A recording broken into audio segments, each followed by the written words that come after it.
execute Thunderbolt video number 1. Sorry, I had to. Star Wars nerd over here. Okay everyone, welcome to your first Thunderbolt video. It's going to be split up into 2 parts, mainly because it consists of so much information. So our first part is going to be on foundations in world religions, basically everything before 1200 CE. Why do we need to go over that stuff? Well, it was cut from the AP exam, but it'll give us the broader context that we need in order to understand the concepts that we're going to be introduced to here in the next couple of weeks.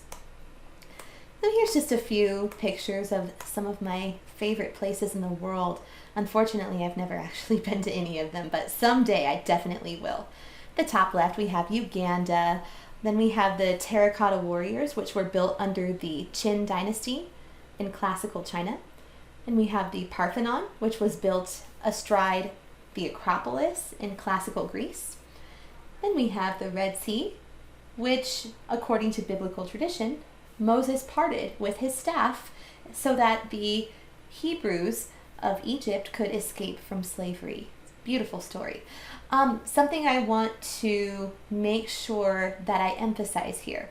I will never push any single religion on any of you. That would be extremely wrong. We will only be studying religions from a historical and cultural perspective.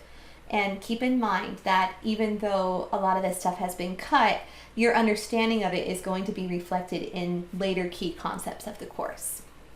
And then here at the bottom left, we have Mount Kilimanjaro. You might recognize it from The Lion King. Then we have the pyramids of Giza, which were all pointed upward so that the pharaohs of Egypt, when they were buried in their tombs, could experience that divine substance they'd been thirsting for their entire lives. And then at the bottom right is an overhead shot of the Philippines, one of the places I'm most excited to visit someday. Before we begin our official study of content in AP World, I want to make sure that you all have a thorough understanding of where everything in the world is as far as continents and as far as oceans. So first we have North America and then South America. I added Central America in here. We will also refer to it as Mesoamerica. Central America is where we see the Aztecs, the Mayans. It's very, very important geographical space, so I made sure to include that. Then we have Africa, Europe, Asia. By the way, in terms of this particular video, we're going to refer to the entire Europe and Asian landmass as Eurasia. So just keep that in mind. We have Australia, Antarctica. So these are the main continents that we will be studying this year. Then we have the Pacific Ocean, the Atlantic Ocean, we have North Atlantic and South Atlantic, the Indian Ocean, and then of course the Arctic Ocean, which can be found both above North America and above northeastern Eurasia. So the Arctic Ocean is quite expansive in that sense. Again, your knowledge of geography is integral. Next up, we're going to take a look at the acronyms BCE and CE. BCE stands for Before Common Era, while CE stands for Common Era. So everything to the right of year 0 is going to be Common Era. All of the modern history that we study, like World War I, World War II, the Cold War, Vietnam, Korea, the decolonization trend, globalization, all of that took place during CE. Everything to the left of the year 0 is BCE, Before Common Era. So in the middle, again, we have year 0. We are in the year 2020 right now. In 10,000 BCE, we see the start of what's known as the Neolithic Revolution. Neolithic means New Stone Age. We'll get to that in a second. Now, when you want to figure out how long ago something occurred, it's really easy. All you have to do is add up how many CE years there are, or even if you want to just take 2020, you add 2020 to whatever the start date was of that event. So in this case, we have 10,000 BCE. If we want to figure out how long ago it was, you just add 2020 to it. Super easy. So the Neolithic Revolution then started about 12,020 years ago. So again, think of a historical timeline as a number line in math. It makes it a lot easier to think of it in those terms, and it makes it easier to calculate how long ago something was, and it kind of makes it easier to conceptualize when something happened. So again, whenever you're trying to kind of make sense of the years of history, draw it out on a number line. And if you need help with that, hit me up. I could probably just draw something for you real quick and send it to you. That way you can understand it easier. We could do another one. Ancient Egypt arose around 3100 BCE. How long ago was that? 3100 plus 2020. So that comes to about, let's see, Bolton can't math in her head very well, about 5,100 years ago, roughly. That's a long time ago. But the point being, it's very easy to calculate when something happened. 1945 was 75 years ago. That's just super easy calculation. Subtract 1945 from 2020. That's actually 75 years. So on May 8th of 2020, that was the 75th anniversary of World War II ending in Europe. Super cool. So before we start any video, I want to go over the essential questions with you. Again, we're going to have 2 parts to this video, so there will be 2 essential questions. By the way, notes for this video, I'm going to send out a remind message on this too, but notes for this video, I will allow 4 pages front and back just because there is quite a bit of material, so keep that in mind. Your EQ for part 1, explain how trade networks caused religions to spread. It's a very important question. Make sure that you study that question, that you know the answer to it, and trust me, you will be able to as soon as this lecture is over. Explain, this is part 2, explain what it means for a civilization or society to be centralized. That's also something you'll be able to explain. Super easy. You are going to answer both questions on the last page of your notes at the very bottom in that little section for questions. If you're confused on where that is, just go ahead and look at the notes tutorial that I posted, and it'll be right there for you. Okay, let's get started. We are on slide 1, the development of agriculture and technology in 10,000 BCE. So again, 10,000 BCE is roughly 12,000 years ago. And 12,000 years ago, we see a major transition in how people lived. We see people transitioning from being nomadic hunter-gatherers to staying in one place and being sedentary. I just threw a lot of terms at you. Hunter-gatherers were people that gathered food, hunted food. Pretty much their primary priority was finding food and guaranteeing that their families would have enough of it to survive. When we say nomadic, these are peoples that move from one place to another, usually because they're following their food source. Guys, can you imagine that? Not having permanent access to your food source, not having a Staters down the street where you could just go and get your food, or In-N-Out, whatever you might, be into. But imagine not having that. Imagine having to actually follow your food, where your food is going, and that's what your survival relies on. Sometimes these nomadic groups had to travel hundreds, thousands of miles in order to survive, and that took quite a toll on nomadic populations. It also affected their lifespans too. So I want to go over another term with you. I kind of skipped over it for a second, but 12,000 BCE, this was the close of the Paleolithic era. Paleolithic means Old Stone Age. With that said, why did it close? Why did the Old Stone Age end in about 12,000 years ago? Like, what was the reason? The most well-known historical theory for it, one that I've subscribed to, is that one of the most recent ice ages ended around that time, when you have all that ice melting and then also the temperature of the globe rising. It yields much more fertile soil. And that was very important because that constituted an ability to change from being those nomadic hunter-gatherer societies. And suddenly you can plant your food because the soil can yield crops for you. And then you can find crops that are even better, that keep you full longer. So with that said, the close of the Paleolithic era brought on the Neolithic era, the New Stone Age, where suddenly nomads sought to stay in one place and create their own societies and civilizations. And I almost don't even like the term Old Stone Age, because it kind of gives that connotation that Stone Age peoples didn't contribute to anything, that they were savage, they were primitive. But it was quite the opposite if you take all things into consideration. They were pretty savvy as far as survival. But survival over time did become much easier because of the transition to becoming more agricultural as far as as opposed to nomadic. So there were pros and cons to the nomadic traditions, and also pros and cons of Neolithic traditions. So let's go over nomads first. The pros of the nomadic tradition: egalitarianism. Men and women that lived in nomadic tribes, they all really kind of had like one overarching goal, which was finding food. Yes, there was warring over territory between competing tribes. War has been a thing since the dawn of civilization.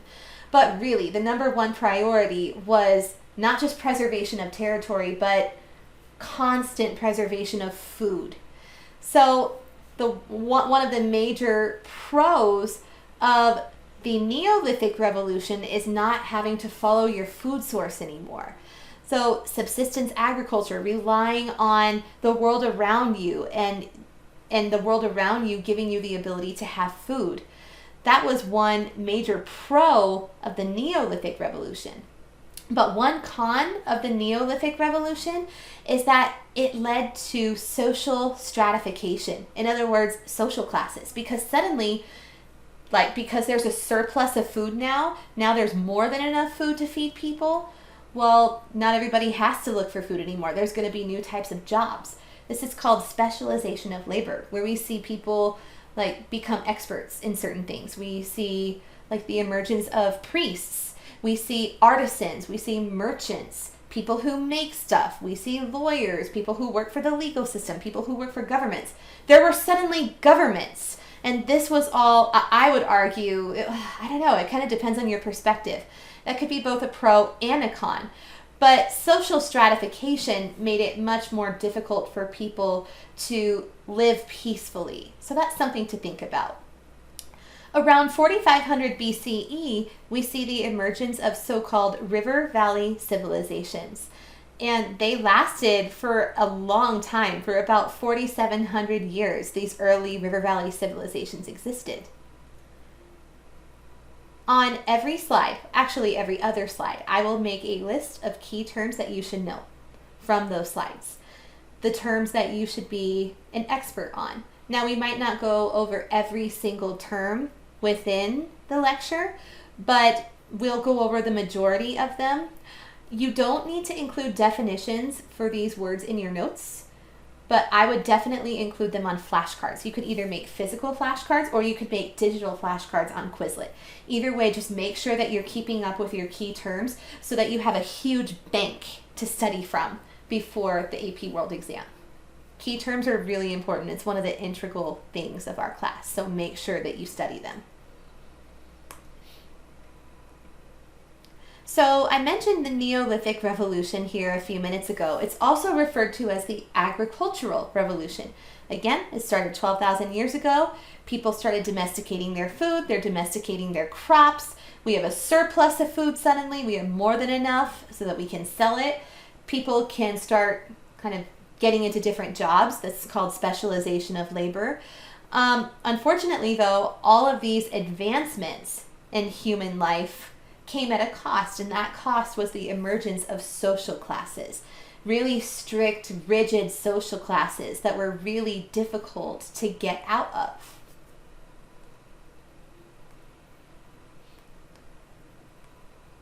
Origins of agriculture. So the next thing I want to go over with you real quickly are the 4 original civilizations, and they're called the River Valley civilizations. We have Mesopotamia, followed by Egypt, followed by India, followed by China. I've listed them in chronological order for you so that you can kind of look to see what civilizations were influenced by who. Excuse me. So the first civilization that emerged was ancient Mesopotamia, which today is modern-day Iraq. The next civilization, Egypt, followed by India, followed by China. If you notice, each river valley civilization is tied directly to a river valley. Mesopotamia is tied to the Tigris and Euphrates. By the way, this entire region was also known as the Fertile Crescent. Egypt was connected to the Nile. If you don't think so, then you're just in denial. Laugh, that's funny. Followed by India and the Indus River Valley, and then China and the Huanghe River Valley. So all of these civilizations were incredibly foundational, and they built on top of each other. So if we take a look at number 3 over here, this is super important. Numbers 3 and 4 are super important. So each civilization contributed to the next, socially, politically, interactions, culturally, economically, technologically. Spice, tea. These are the themes of AP World, and we can definitely see how these civilizations kind of bounced ideas off of one another. Like, take, for example, ancient Egypt, right? They formed the pyramids that Egyptian pharaohs would be buried in so they could have a prosperous, happy life. Where did the idea for pyramids come from? I could tell you, it came directly from Mesopotamia, the Mesopotamian ziggurat. You can look up a picture of that. That's spelled Ziggurat. So the Mesopotamian ziggurat looked quite similar to Egyptian pyramids in terms of their structure. And the ziggurat served as an administrative center where like really important legal stuff took place. And it also existed as a religious center where people could come and worship peacefully and with each other. So it's pretty cool. But Egypt may have modeled their pyramids completely differently. They might not have looked the way they looked if the Mesopotamians hadn't created the ziggurat first. So that's just an example of how these civilizations built off of one another. Again, all of those terms I just listed, spice tea, those are the themes of AP World, and we are going to be working with them all year. We'll be making many spice tea charts. You're going to be super sick of those, but they're very clean, clear, and it makes it easy to trace change over time. Okay, the next thing we're going to go over is world religions. We're going to talk about the earliest world religions, which include Hinduism, Zoroastrianism, and Judaism. Hinduism originated from Aryan migrants that came from Central Asia to Southern Asia, which again is India. Their primary religious text was the Vedas, which consisted of everyday life, hymns and poems about everyday life for the Aryans. And all of these poems and these songs are so incredibly beautiful. But Hinduism also became the basis for the caste system in India, particularly during classical India. So that's just something to keep in mind. The caste system was the rigid social hierarchical system of classical India. And when we say rigid, it was rigid. If you were born into a certain social class, it was impossible or almost impossible and socially unacceptable for you to move into a different social class. So the caste system in India, at the top, we have the Brahmins or the priests, and at the very bottom, we have people who are known as untouchables, and that theoretically, if you came into contact with them, you'd be polluted. In no way am I saying that this is true, and I'm not. I'm actually arguing the opposite, that in no way should any person ever be treated as if they were a pollutant. That is so incredibly wrong. But unfortunately, this was the basis for the caste system, that these untouchables did exist, and they were given the most deplorable of jobs, like cleaning up after people. I'm talking about waste. It's quite disgusting and very sad. But I think we can argue that the world overall has very much evolved since that came into existence. Another very early religion was Zoroastrianism, which originated in Persia, which is like Western Eurasia.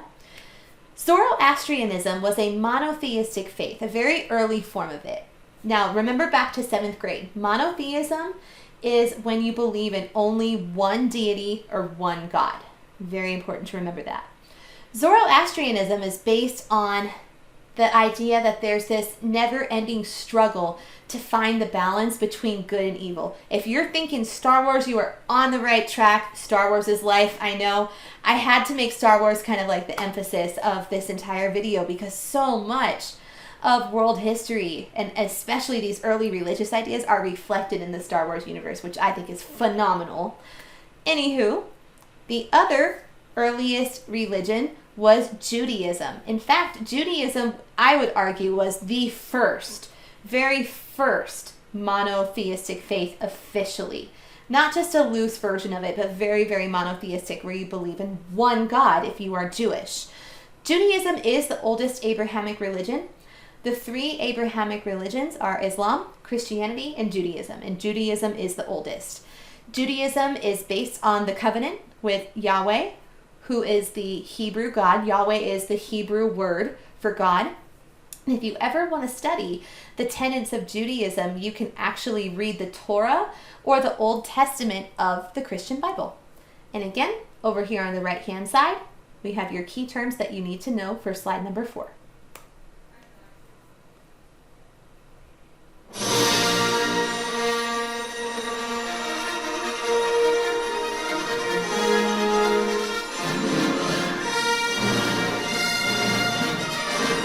Can't get enough of it.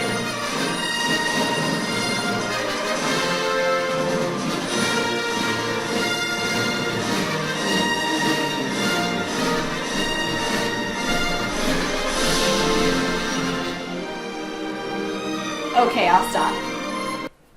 Sorry, I had to play as much of that music as I could because it's so beautiful. Okay, on to part 2 of our Thunderbolt video number 1. Here on out, we're going to be studying the classical era, which took place from 600 BCE to 600 CE. Very, very interesting era. It took place over the course of about 1,200 years. So let's first talk about where geographically these classical empires emerged.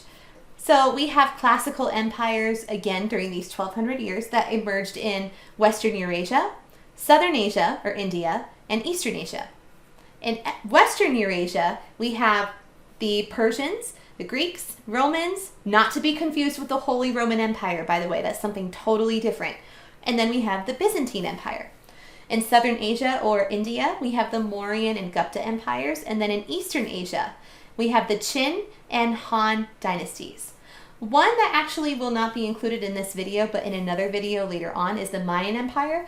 We're going to talk about the Mayans when we talk about the Aztecs and the Incas for comparison purposes. So hang tight to that one. Okay, let's talk about some of the threads that connect these empires with one another.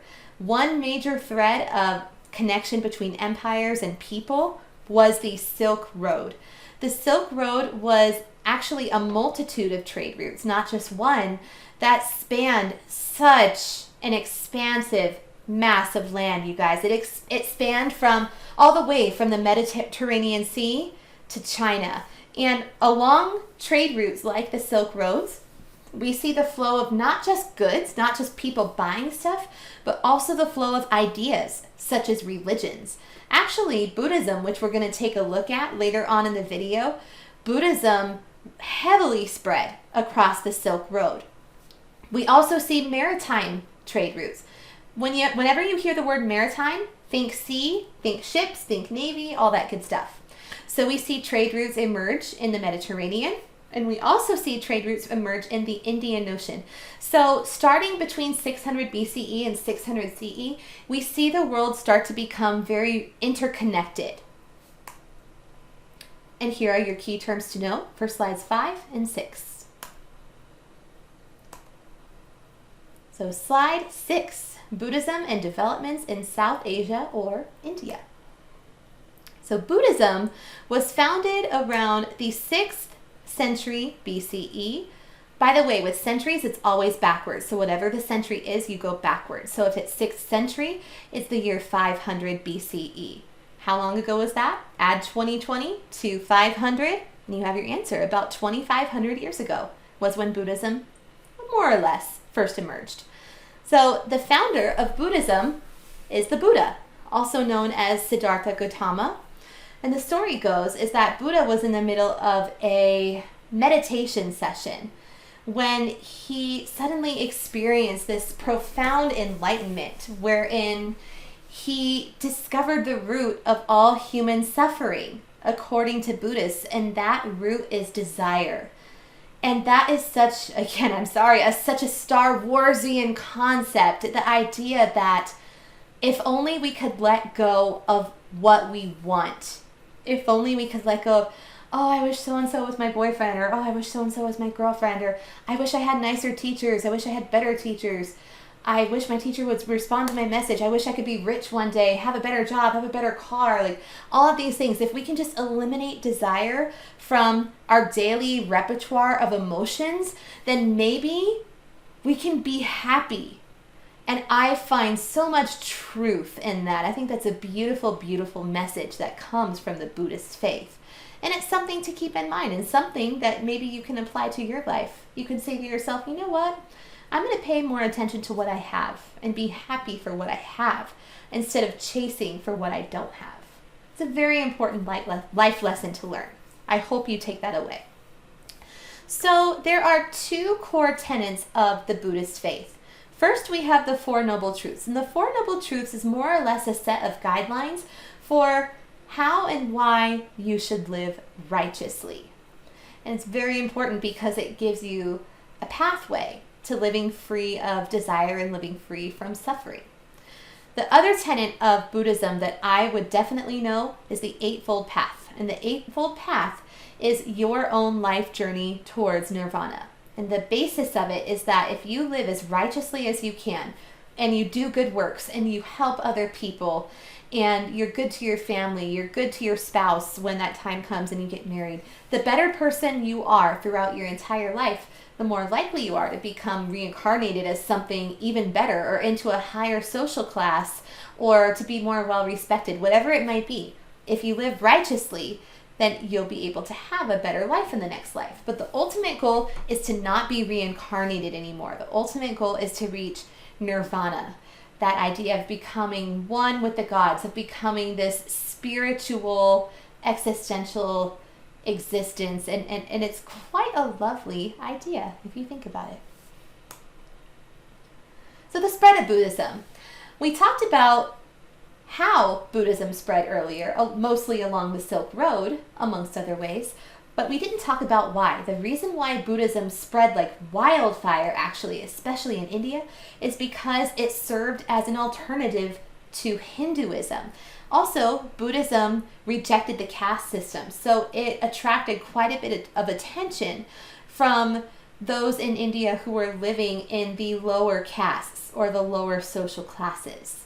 So just keep that in mind. Now you know why Hinduism spread in India, and now you know how Hinduism spread, which was predominantly via the Silk Road.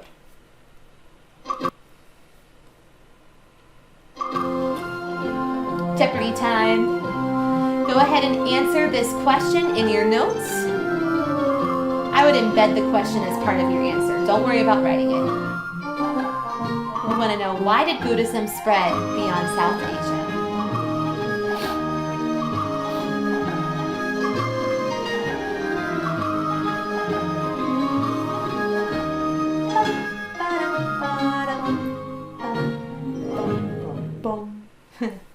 Okay, here we go.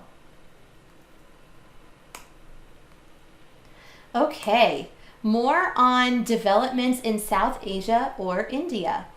We're going to talk about the Mauryan and Gupta empires in India, and both of them existed during the classical age of India. The Mauryan Empire is considered to be the first period of unity in South Asia, where we really see a unity of people, a centralization of power in the government, meaning that the government of India became much stronger and much more authoritative. In a good way, actually, under Ashoka's rule. Now, Ashoka became the emperor of India in about the 3rd century BCE, so around the year 200. Now, Ashoka actually had his edicts inscribed on these pillars in India which were really powerful. I'm going to show you a picture here in just a minute. But the edicts of Ashoka, again, which were etched into pillars, they kind of asserted Ashoka's Buddhism and his desire, which is kind of ironic because Buddhism rejects the idea of desire. But Ashoka really desired to spread Buddhism across his entire kingdom so that he could kind of gain more and more adherents.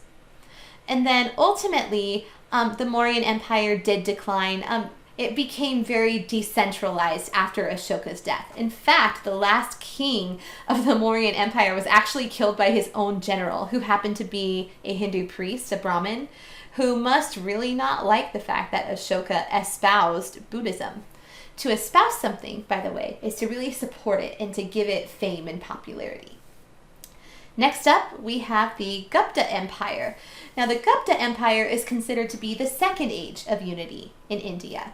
And it's also referred to as the Golden Age of India because we see the emergence of technological advancements, we see advancements in medicine, we see mathematical, artistic, and architectural gains. So this was a time of extreme prosperity in Indian history. Also, the Gupta Empire was very much entrenched in Hinduism. It's very patriarchal, which means it was ran by men. Very, very strong caste system. By the way, I want to refer you to this note here. This is a mistake. This should not be here. It's incorrect. The Gupta Empire did not reject the caste system. Instead, it embraced an extremely strong caste system where untouchables were not treated well during this time period. It's something to keep in mind. And your key terms that you need to know for slides 7 and 8 are here. And here is the pillar with the edicts of Ashoka etched into them. Very, very beautiful. I believe these are actually written in Sanskrit, which is the spiritual language of the Indian people.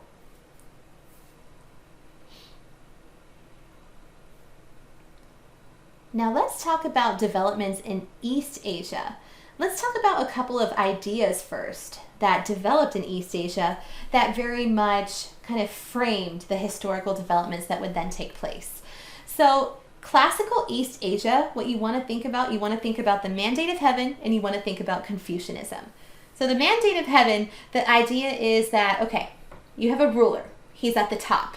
If he's doing a good job and there's no like hardcore hurricanes or monsoons or anything, the people are chilling.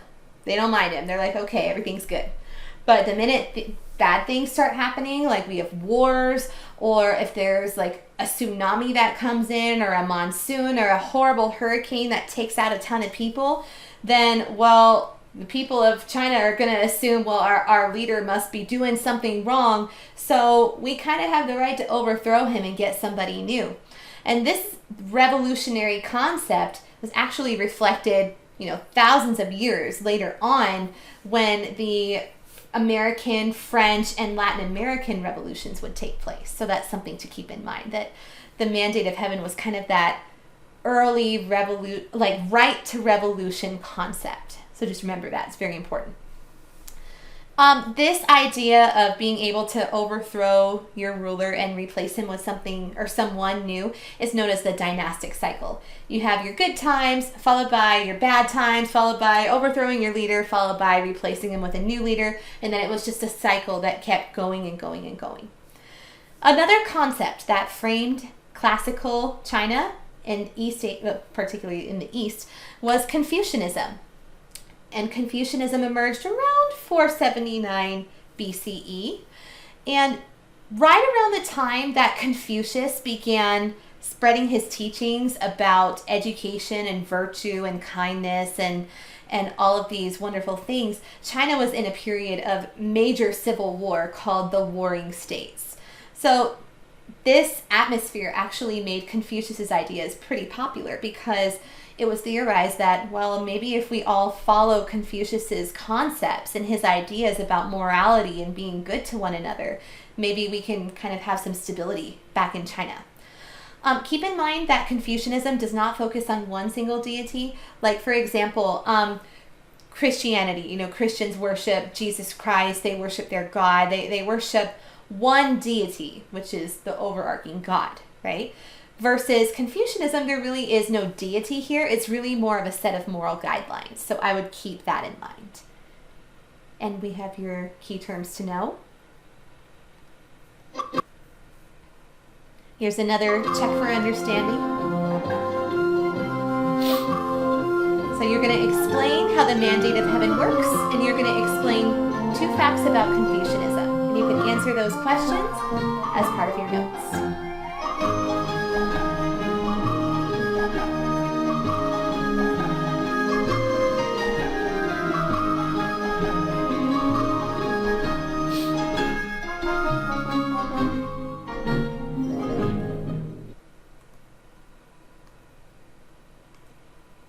Okay, more on developments in East Asia. So we're going to go over 2 extremely important dynasties in East Asia that occurred during the classical period, known as the Qin dynasty and the Han dynasty. Now, the Qin dynasty was extremely important because the self-proclaimed emperor of China at the time, Qin Shi Huangdi, he made countless accomplishments, very much at the expense of using extreme violence on behalf of his military. But he did end a very long period of civil war. He ended the period of warring states in China. He also centralized the government, meaning that the government would have the power to actually not only write and pass laws, but to enforce those laws as a result. We also see that he standardized measurements, he created roads, much prosperity, especially economically, trade opportunities, all kinds of great things happened during the Qin dynasty.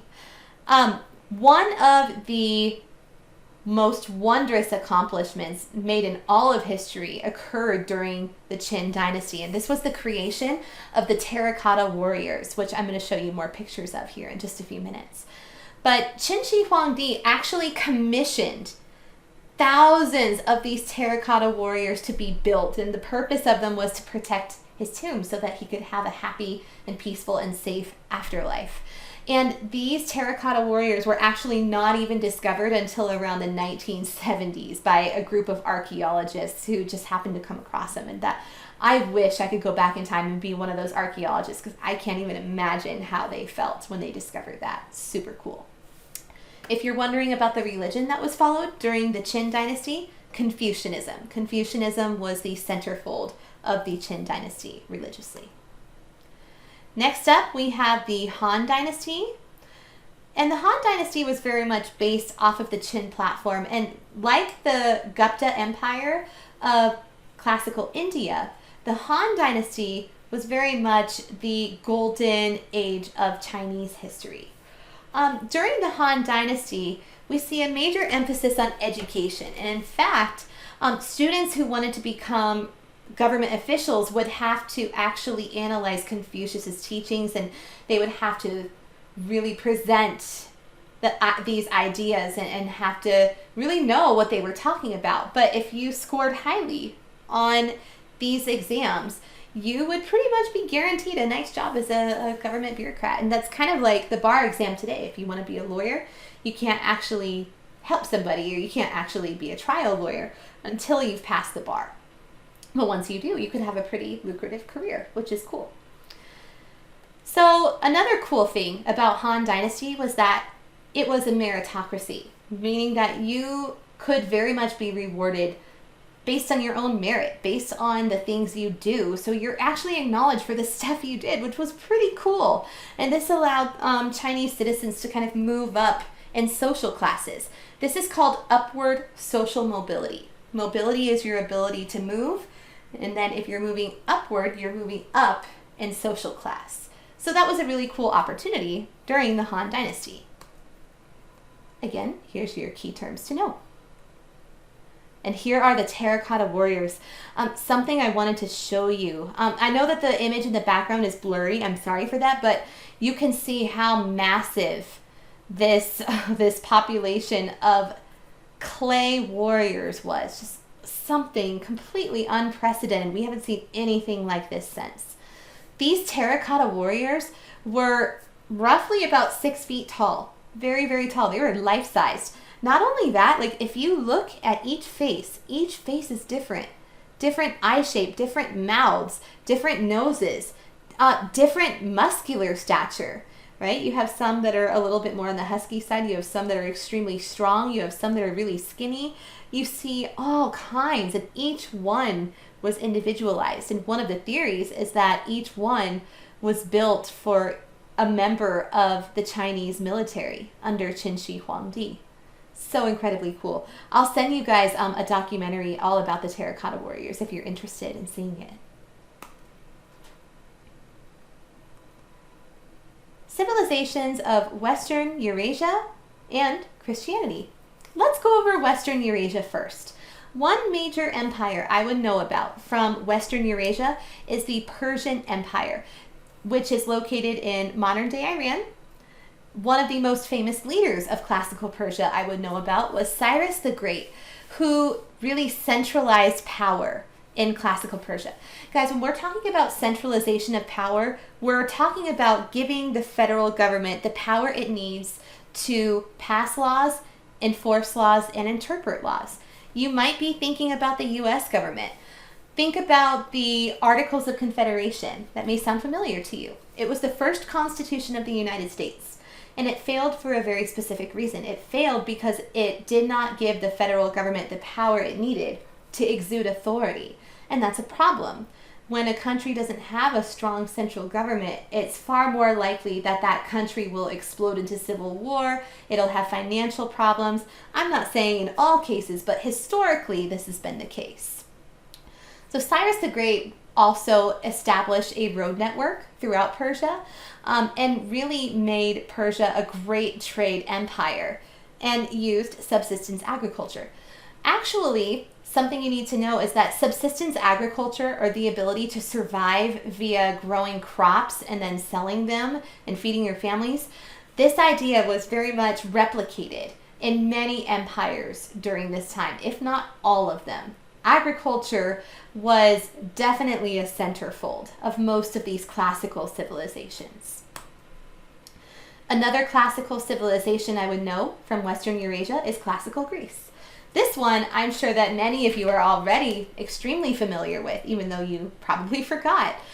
So classical Greece was divided into what are known as separate city-states. Each city-state was kind of like its own little country. It had its own government, bureaucracy, laws, what have you.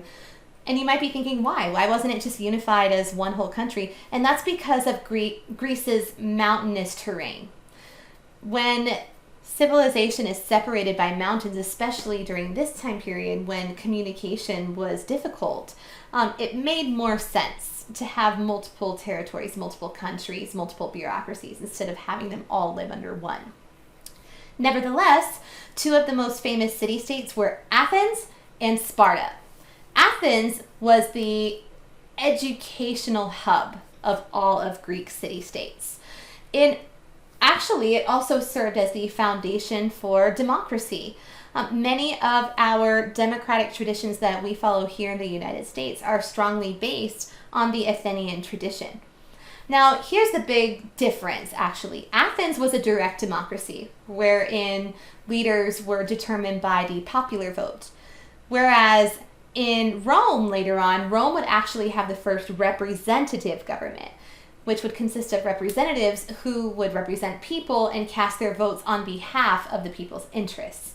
That's much more, much more reflective of what we have here in the United States. But the U.S. government was very strongly based on both Greek and Roman tradition. The Athens city-state did have slavery. It was said to be, quote-unquote, kinder than others, but remember, kind is relative. Just because it was okay to beat someone with 50 lashes instead of 100, that doesn't necessarily mean kinder. When we say kinder, that's kind of the historical term that's been applied to it, but I wouldn't put too much stock in that. And the other most famous classical Greek city-state, Sparta! Sparta's my favorite, as you can see. Sparta was highly militaristic. 7-year-old boys would be put under very, very difficult conditions and would have to learn how to be warriors at 7 years old. At 7 years old, I was eating paste. I wasn't becoming a war. Actually, you know what? I'm a warrior now, and so are all of you. So we must have been in training at some point. I don't know. Now, Sparta, according to Spartan tradition, they were actually descendants of the Greek god Hercules. How cool is that? I mean, maybe they weren't, but the fact that that's how they thought of themselves and that's how they lived, and they were all about honor and defending oneself and defending their families, is really, really cool. Spartans actually did own slaves. They were called helots, and helots were people who were absorbed into Spartan tradition. Helots were kind of like serfs in Europe, which we'll talk about later on, but these serfs were completely bound to their land. They could not be freed. Like, if somebody wanted to sell their land, they'd have to sell the serfs along with it, and that would yield more profit, but you'd have more profit in the long run, which is kind of a very dry way of looking at slavery. I hope it's not coming off that I think this is right, but this was the viewpoint at the time, to be as financially lucrative and as financially successful as possible, and that meant not freeing your slaves, unfortunately. Here are your key terms to note for slides 10 to 12. This is Sparta! One of my favorite movie moments of all time. Such a good movie. If you guys haven't seen it, make sure you do. Okay, let's talk about classical Rome. So the Romans also relied on slavery. The Romans also came up with one of the first legal systems called the 12 Tables. The Romans created, like we said before, the first real republic with the first real representative government, which is very reflective of what we have here in the U.S. today. So a representative government is a government in which you have the right to vote, but then you also elect leaders who cast votes on your behalf. So those leaders might be like senators or governors. Like Governor Newsom is somebody that we elected, and he's somebody that is meant to act on the interests of people living in our state. That is an elected official, and that's why we are considered a representative government. It's because we have those representatives like Mr. Newsom. The 12 Tables. Again, this was the earliest code of civil law in Rome. It was put into effect around the 5th century BCE. And the coolest thing is it was inscribed on 12 separate tablets. Unfortunately, they've been destroyed, but there are replicas that I will show you in just a minute. So many of the laws that were written on these 12 tablets were very much tied to agriculture. Again, in these early classical civilizations, agriculture was everything. They didn't have smartphones, they didn't have computers, they didn't have anything like that could dominate their economic systems.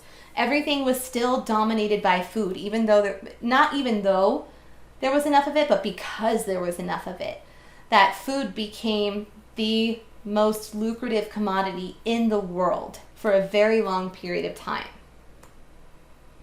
More on Rome. Rome was considered an empire during the classical age, but again, do not confuse it with the HRE, the Holy Roman Empire. The Holy Roman Empire didn't even emerge until 800 CE. So that's way, way later than when the Roman Empire existed. Plus, the HRE is really more about Christendom and the spread of it under the Pope. So just keep that in mind. A few more things about the Roman Empire. Very militaristic. Not as militaristic as Sparta. They're not that crazy. But they were still very much entrenched in their military tradition. They had a lot of innovation. They kind of made more sophisticated versions of spears and did well in war for that reason. And they were quite industrious and successful with what they had. Rome, like almost every other early civilization, was patriarchal, meaning that the oldest male, was the head of the household, who had special legal powers, like powers over the rest of the family, that a woman would not have. The Roman Empire was very much polytheistic. Remember, monotheism is the belief in one god, while polytheism is the belief in many gods. And the Roman Empire actually did adopt the Greek god system, and we'll talk about how that relates to the crucifixion of Jesus Christ here in just a minute. Again, we are only studying history from a historical perspective. I just want to reiterate that. The Roman Empire did fall in 476 CE, about 1500, almost 1500 years ago. There were a couple of reasons. It fell because of invasions from barbarian groups like the Visigoths. Actually, if you guys could do me a favor, remember who the Visigoths were throughout the whole year. Don't ever forget them, because it's going to come up later in our end of year project. It's going to be a reference, and I want you guys to remember who they were. Again, they were a barbarian group that invaded the Roman Empire and kind of took them out because of how decentralized Rome became. Another factor that weighed in to the Roman fall was plagues. Deaths of people because of diseases, on and off for a long, long time.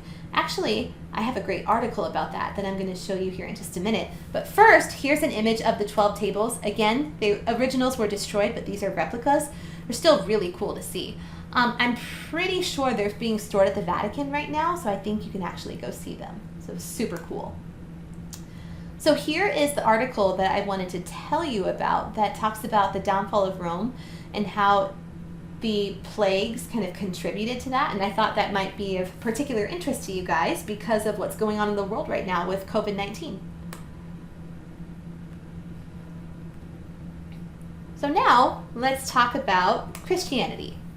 So Christianity is a monotheistic faith, of course, and it emerged around the 1st century CE, and then it finally became adopted in the Roman Empire in the 4th century CE.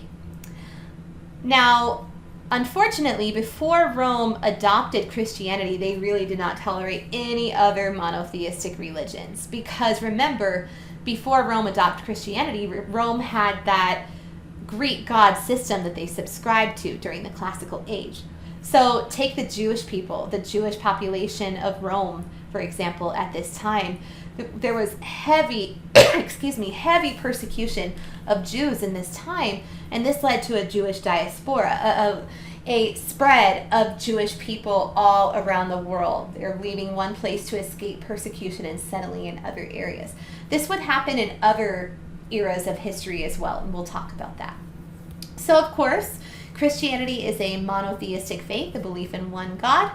It is the central idea of all branches of Christianity that Jesus Christ died on the cross for the sins of all people in the world. He is the one true Messiah. He was sent to save all earthbound peoples. But because the Romans were extremely intolerant of monotheistic faiths, especially somebody asserting that they're the head of that faith, they saw that as extreme blasphemy and then used that as a justification for murdering Jesus Christ on the cross via crucifixion, which was one of the most medieval and cruelest forms of execution in all of history. The nailing of people by their wrists and by their ankles to a massive block of wood, just one of the cruelest things that humans have done to one another in all of history. Nevertheless, after his crucifixion, his disciples translated his teachings, and they then became the first adherents of Christianity. An adherent is a follower of a religion, by the way. So then the Romans end up adopting Christianity in around the year 300 CE. Why? Because Emperor Constantine made that the official religion of Rome. And it was quite astounding to see the response to that. Christianity branched out quite a bit after that point, and even more as we get more into like modern world history. Today we have so many different branches of Christianity, mainly due because of the Great Schism and the Protestant Reformation. We'll go over those things later. But with that said, today there are about 2.5 billion adherents to Christianity worldwide. That is a massive, massive number of people. And religious beliefs aside, just the idea that a religion could spread that far and wide, that says something very profound about the original teachers of that faith. So another check for understanding the core belief of all Christian adherents, and then why didn't Rome tolerate any monotheistic faiths in the classical age?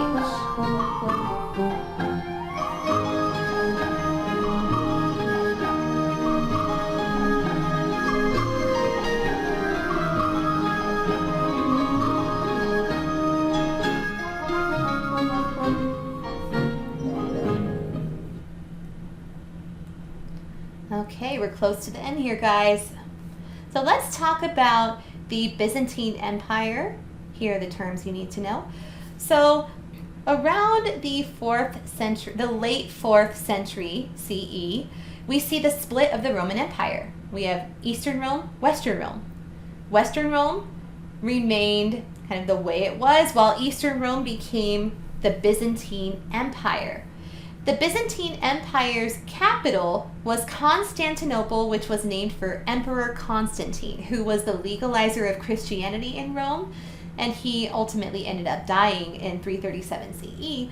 But he's very important because he was considered to be the founder of the modern Christian faith in the Byzantine Empire. Not so much the founder of like the belief systems or anything, but somebody who authorized the belief in Christianity. So the Byzantine Empire did have some advantages over Western Rome because it was very cosmopolitan. It had people from all walks of life. It was a prosperous trade center, and it attracted people from near and far, particularly from Eurasia. During the Byzantine Empire, under Emperor Justinian I, we see the Justinian Law Code, and this code was around for 900 years, and it really focused on how to fairly punish people. And it did become the foundation for many modern legal systems, so that's something important to keep in mind. A major architectural marvel that was built during the Byzantine Empire was the Hagia Sophia, which was built essentially as a kind of administrative and religious center in the Byzantine Empire. Ultimately, though, during the Fourth Crusade, much later in 1453 CE, about roughly 500 years ago, Constantinople was taken over by the Ottoman Turks during the Fourth Crusade, and it was renamed Istanbul, which is the capital of modern-day Turkey. At the time, Mehmed II was the emperor of the Ottoman Empire, and he repurposed the Hagia Sophia as a mosque. So the Hagia Sophia is a very religious site in the world, not just for Christian peoples, but also for Muslim peoples. And we will definitely talk more about the Ottoman Empire later and how all of that factors into world history, because it is a very important concept. So during the Byzantine Empire, we see the establishment of the Eastern Orthodox Church. Most of the followers live in the Middle East, the Balkans, former Soviet countries, but I actually have a couple friends who follow the Eastern Orthodox traditions here. And then this would later influence the foundation of Russia, because around the 8th century CE, we see missionaries sent from the Byzantine Empire to Kiev and Rus, which would become modern Russia. And so the Russian Orthodox Church is very similar to the Eastern Orthodox Church. It's kind of its own version of it, if you will. Here's an image of the Hagia Sophia. Very beautiful. If you ever get the chance to go, make sure you go see it. Okay, we're coming up on the end here, guys. No key terms to know here on this slide. I love friends. I had to put a friend gif in there. That was vital. Anywho, what I really want to discuss on this particular slide is the decline of classical empires and why they declined. Ultimately, they just got too big. They got too big to manage, and leaders could not manage them on their own, and there was a loss of unity because of that, decentralization of power, where the governments could no longer pass, enforce, or execute laws. It was really difficult to collect taxes. We see wider gaps between the rich and the poor. That made things really difficult. And however, though, even though there's all these attacks by barbarian groups and civil wars and all these things, all these bad things that happen when an empire falls, sometimes an empire can really be held together by any given concept. Like, for example, religion. Take a look at India. So yes, the classical empires of India did eventually fall, but socially speaking and culturally speaking, the peoples of India really were bound together by their close-knit shared faiths of either Hinduism or Buddhism. So sometimes, even though an empire falls, sometimes people can still come together, which is a real beautiful thing. Okay, thank you so much for watching this video. Make sure you subscribe if you'd like to my channel. And it was a joy going through all of this information with you.